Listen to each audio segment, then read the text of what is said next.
Good morning. Happy Monday. There we go. Best day of the week. We're back. Last kind of week of summer because next week's the holiday and it kicks into fall mode, football season. Yeah, all of my friends were, getting together to form their imaginary teams. That's all I've been hearing about. When's the last time you've made an imaginary team, Michael? I haven't done it in 10 years. Probably 2 or 3 years ago. Okay. I'll say 3. Yeah. But I'm intrigued.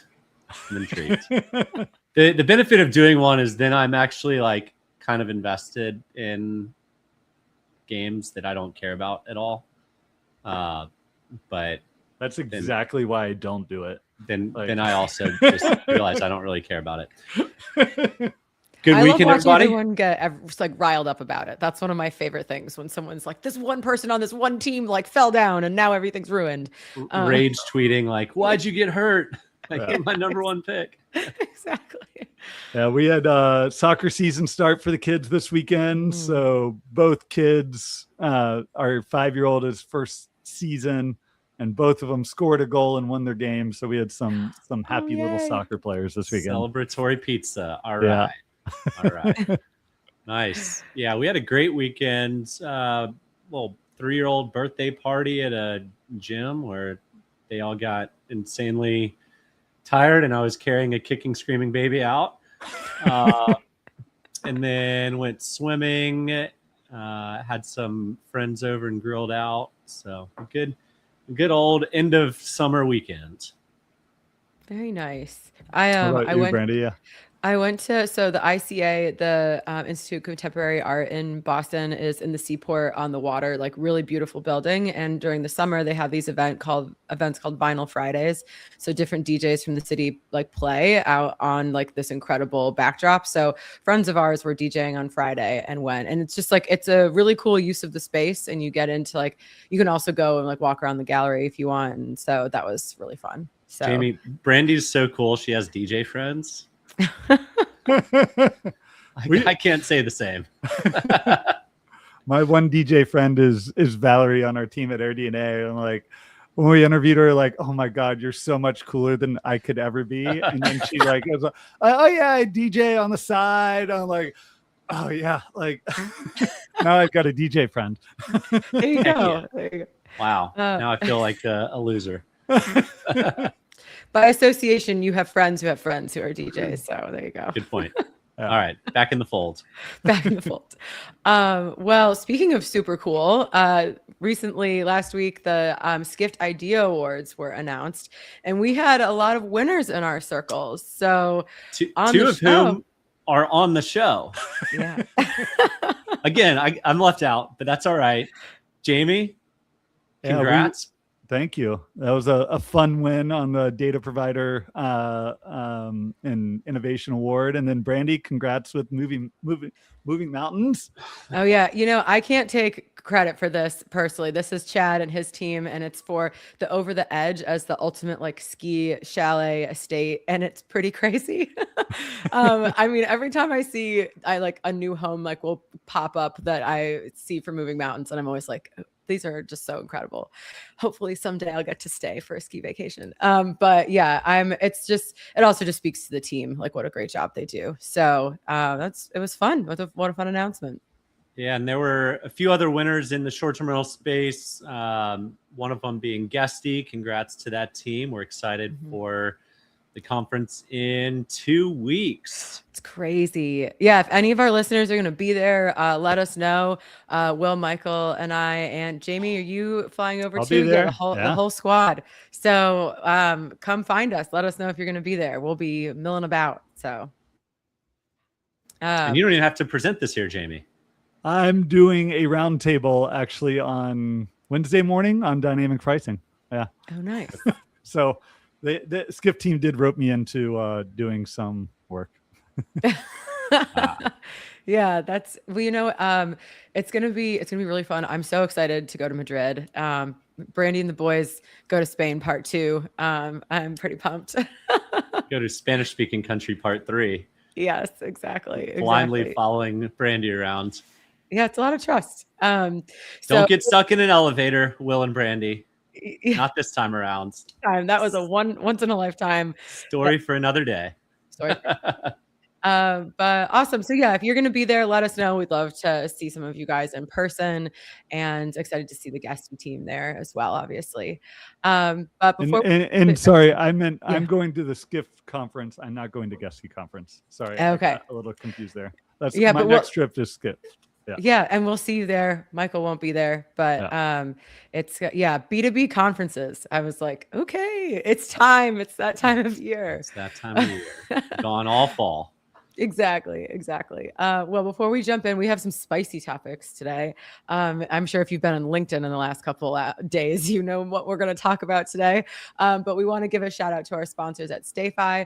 StayFi helps short-term rental operators build direct guest relationships through branded Wi-Fi portals, email marketing, and guest data tools that turn one-time bookers into repeat guests. So start growing your direct booking revenue today at stayfi.com/goodmorninghospitality. And that actually kind of feeds into some of our second topic of today. But first, we've been talking all year really about how Expedia is the darling in B2B bookings, but it turns out we might not have had all of the information. Booking is actually leading in room nights. And there's just a little bit of kind of how things are reported amongst all of Booking's companies that maybe wasn't giving us the full story at first glance. So I'm going to toss this to Jamie. What are your thoughts about this? One is that it is an estimate from BTIG, like Jake Fuller is an analyst, like he's trying to tease it out from the 10Qs. So, and there's some assumptions baked in there. Expedia could be slightly larger. Booking could be slightly larger. They're both probably around the same size. I think what for me is like for Expedia and why B2B is talked about so much with them is with BTGI's estimates, or BTIG's estimates, it's 40%, almost half of their overall business. You look at Booking, like even if it's close to 200 million, it's still only 15% of their business. So like just fundamentally for Expedia, like why B2B is so important is because it drives such a large share of their business. And for Booking, like B2C for them is over 1 billion room nights over the past year. Like that's still over double Expedia's entire business. So yes, like maybe slightly larger for Booking, but Booking's just such a larger company than Expedia in total. Yeah, and I think part of the messaging is like, Expedia has just been growing their B2B so much that is Booking like ceding some of that ground? Are they is this one of the things where the incumbent kind of gets caught flat-footed, that kind of thing? Yeah, I think ultimately having competition in the space is good. You don't want one company to be dominating the entire landscape. Yeah. So learning the fact that Booking and Expedia could be on equal or close to equal ground is always a good thing. And it makes sense too, because, of the credit card points I use, one platform uses Booking and one platform uses Expedia. So I don't know why they try and hide numbers in one direction or Expedia exposes it in another. But in the end, I think ultimately it's good for all of the suppliers. I think a lot of the hiding also is just like, you don't want your competitor to know what a big piece of the business is and what the opportunity is for them to potentially take. So they had the 3 competing brands within Booking that they are now combining under partnerships. So they're like, I think a little bit was hidden through that acquisitions. So, yeah. Cool. So this is again just more, information, different ways to look at this. It's I guess we'll continue to see how they battle each other out for this, B2B pie. And as long as, all of my credit card stuff keeps getting funded through them, I don't really care which one comes out on top. Completely agnostic. Well, we have a really juicy debate, potentially some Jamie and Brandy rants today. But before we jump into that, we want to give a shout out to our sponsors at Bilt. They're helping restaurants and hotel F&B teams better understand their guests and create more personalized experiences that drive repeat visits. So if you care about loyalty and guest experience, definitely worth checking out. Head to joinbilt.com/GMH. So if you are in the short-term rental world or the vacation rental world and you have been on LinkedIn in the last 48 hours, you have definitely seen a lot about Airbnb's new feature of promoting, or a pilot basically, of getting hosts to provide their direct booking links that send guests back to Airbnb, and in exchange getting a lower commission rate. So everybody has been all in a tizzy about this. Of course, everyone loves to get fired up about it. But what are your takes? Michael, we'll go to you first. Yeah, makes total sense for Airbnb. I get it. The long tail doesn't have direct bookings. They typically rely on Airbnb. Doesn't make any sense for anyone with a company. I don't know, say 10, 20 homes or more, because you'll want to start owning your own guests. And in this model, Airbnb still keeps the guest. And I think that's what a lot of the real or faux outrage that we see online is coming from, is that now they're creeping into your direct booking site and you're losing those guests. So I think it's the right move for Airbnb. I don't think it's the right move for any professional management company. But for a onesie twosie operator, if one of your friends wants to book, then you still get some benefits like air cover.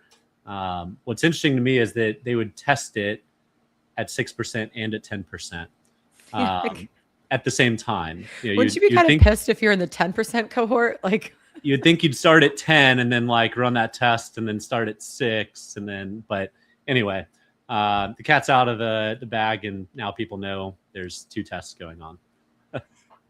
Jamie? Yeah. And in general, I think tests like this are great. Like, and I actually love it for individual hosts. Like, it's still like 60% of listings in the US are managed by hosts with fewer than 5 listings.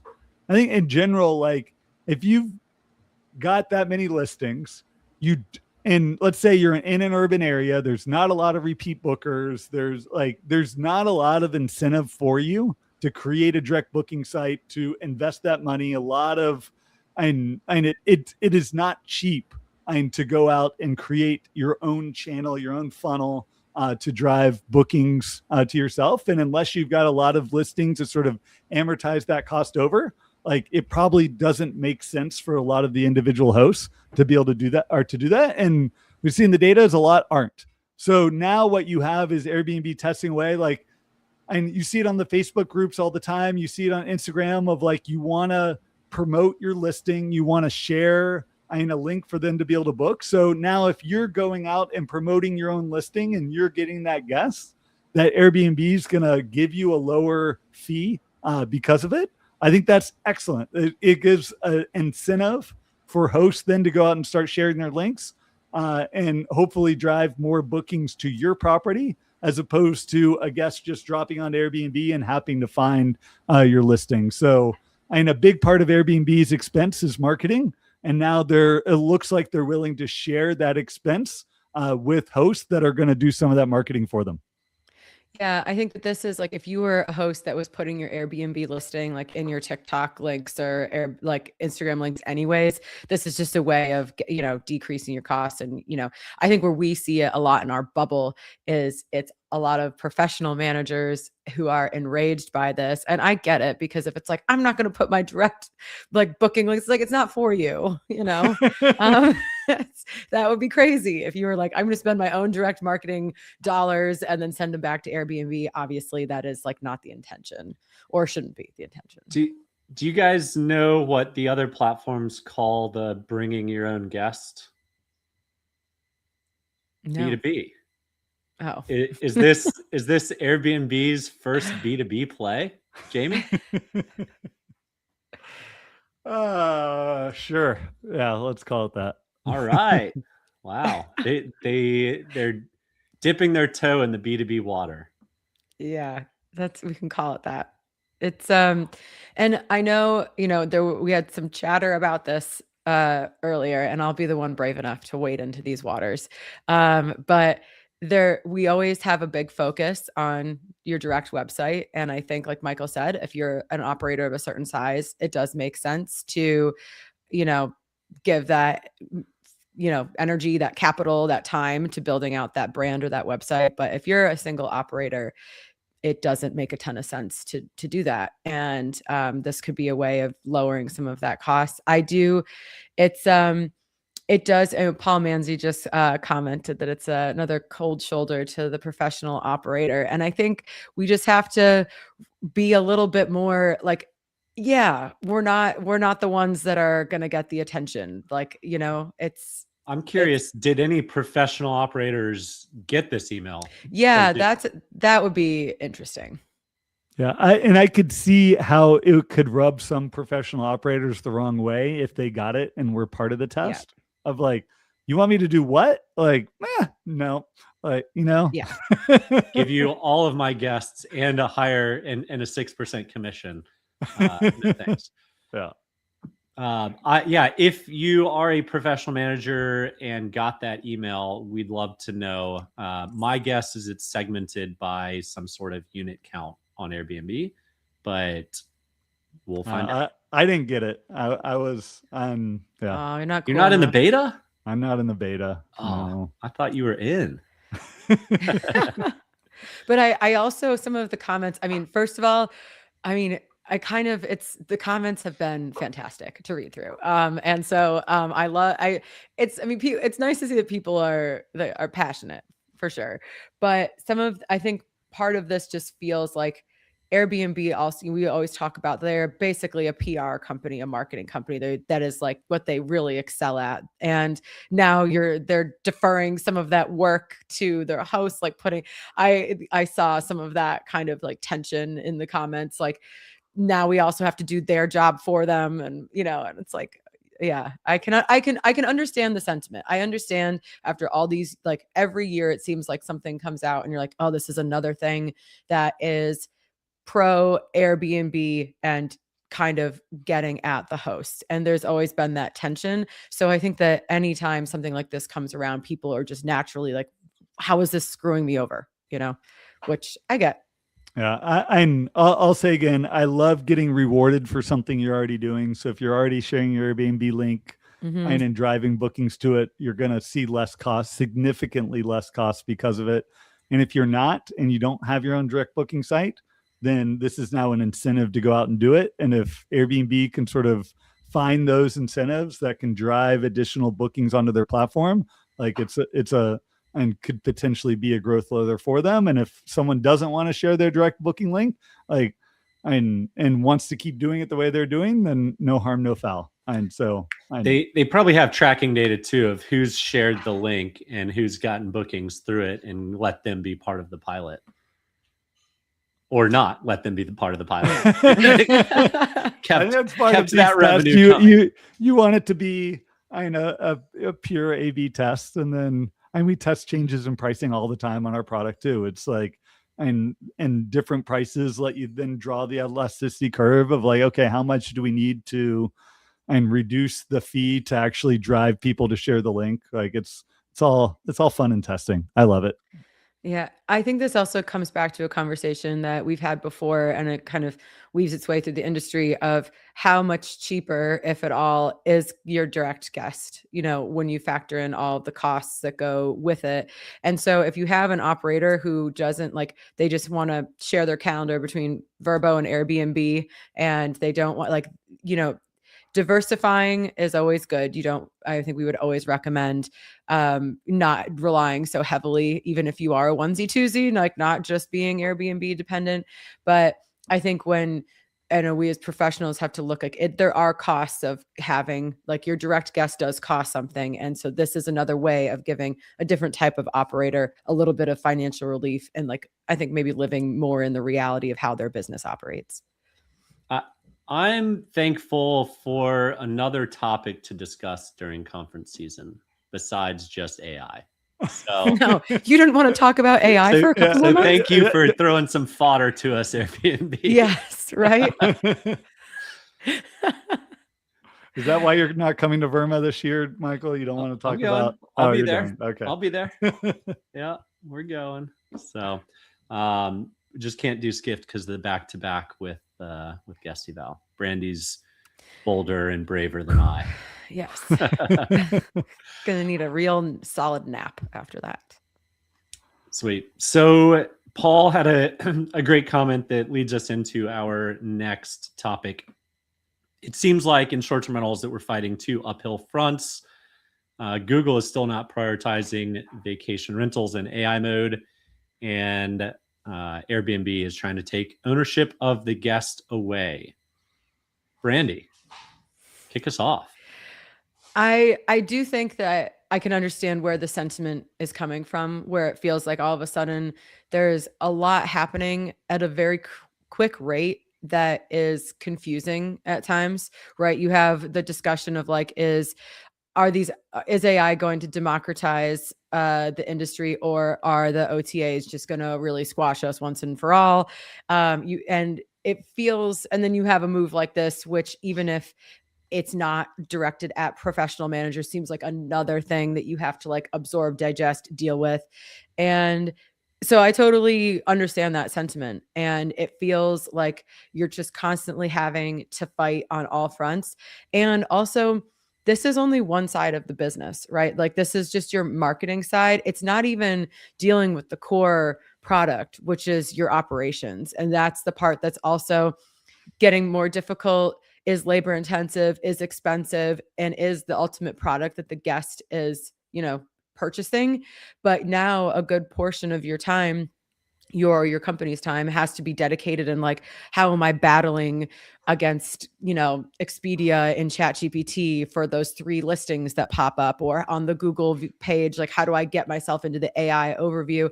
And that's not what a lot of operators are like good at, right? Because they became operators because they're providing this hospitality service. So I think I really understand why it feels overwhelming that all of a sudden, like every couple of weeks, there's something new that feels like you have to battle against, and that there are companies or other people that have more knowledge of that topic and more resources, that you're kind of always playing catch up, and that distance between you and them, or you and the next topic or whatever it is growing and growing and growing, and you don't know in which direction. So I can understand the like anxiety or the frustration, that like sentiment that seems like it's brewing.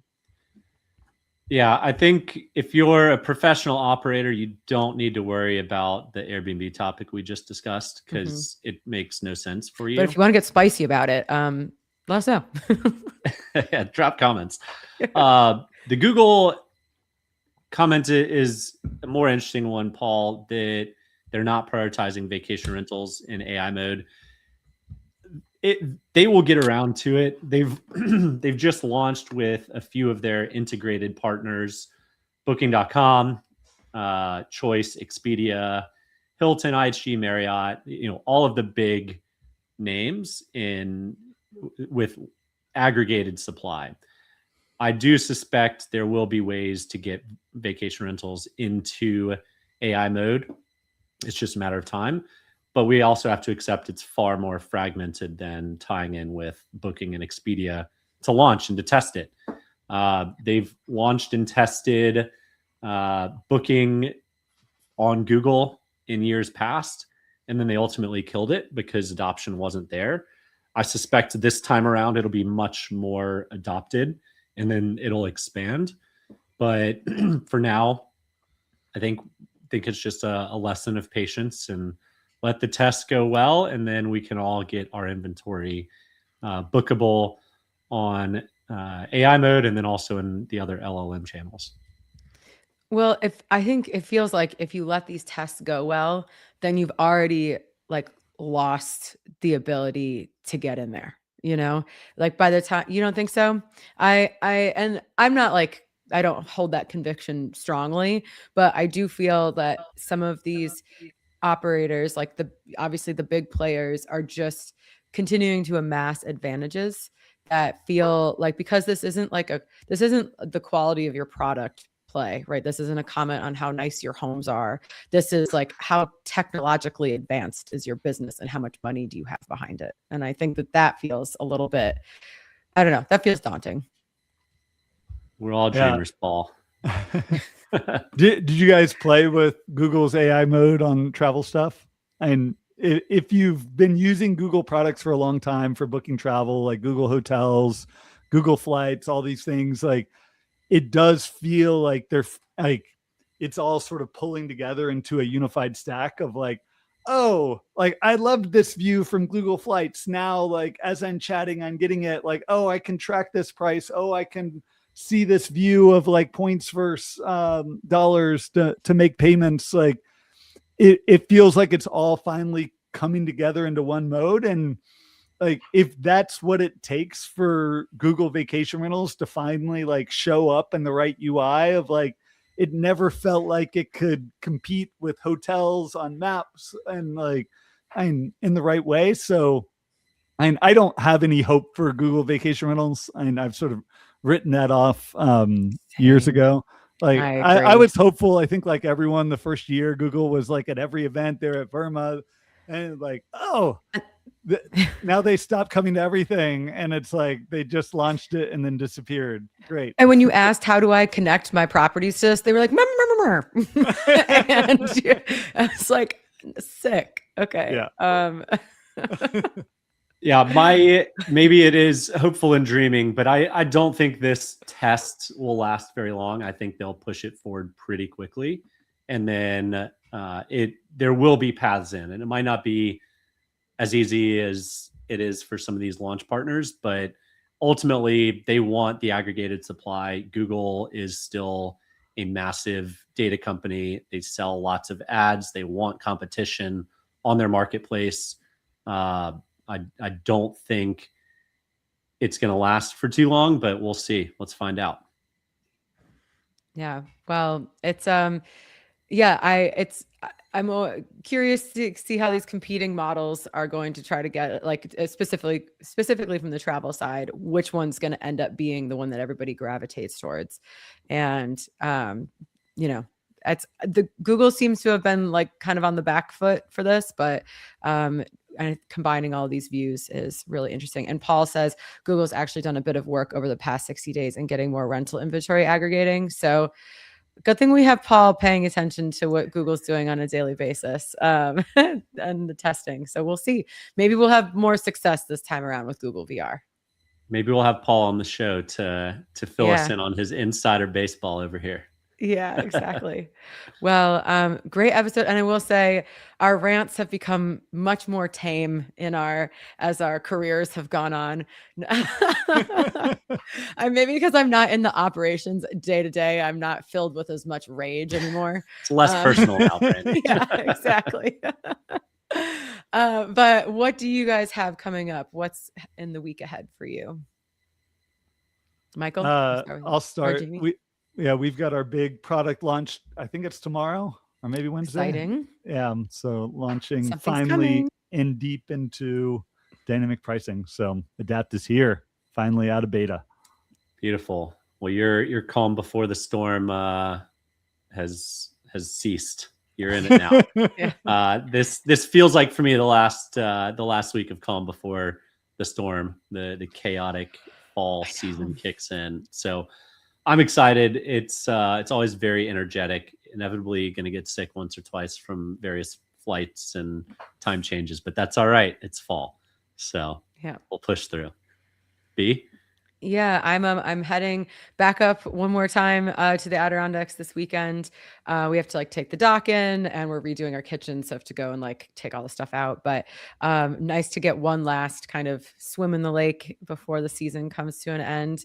And yeah, and then before conference season starts, it's funny. I am excited. It's like fun to see all your old friends again. And I think we have some really exciting panels that we're doing. It's great that this kind of season, there's been a lot of really fun opportunities for interesting conversations. So I'm looking forward to that. Beautiful. All right. Well, thank you, everybody, including Paul, as always, coming in hot with the comments. Thank you for listening and tuning in, and we will see you all next week.